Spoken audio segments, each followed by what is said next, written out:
Something I did when I was winding one of my pickups is I stopped every 1,000 turns and I decided to measurement and just see what happened. And we can see this trend that as we add winds, it actually moves that resonant peak frequency to the left a little bit or to the lower frequencies. And this makes sense. The more winds you have on a pickup, generally the warmer the pickup is going to be. And more to the left or to the lower frequencies, that peak is going to shift. We can actually take this one step further. What happens if we actually take all that data, we plot it out, and we try to find the best fit curve to it? We can actually derive an equation that's going to allow us to target whatever resonant peak frequency we want based on how many winds we want to do around that pickup. What I can do now is if I have a pickup that I want to emulate or sound like, all I have to do is pick the correct kind of coil wire and then wind it whatever number of times gets me to whatever resonant peak is in the literature for that pickup. If I make a pickup myself, and let's say that it's a little bit too harsh and I want to drop that resonant peak down, I can decide how far do I want that to drop, and I can know how many more turns I have to put on it. You may have seen that I was selling a pickup winder on the TikTok shop for $100.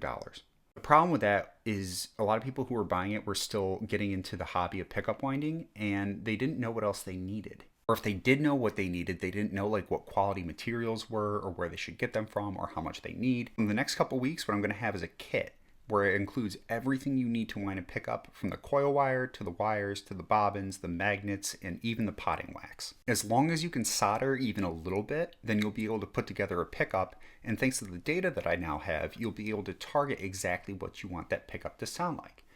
So if you found on the internet that the resonant peak frequency of a Texas Special pickup is 5.2, all you have to do is know what pickup wire it's wound with, which is enamel, then go to the table, find out how many turns you need to get to that resonant peak frequency, and you'll be really close to sounding like that Texas Special pickup. That's all for now, but stay tuned because we're going to be doing a whole series on actually winding the pickup using that kit now.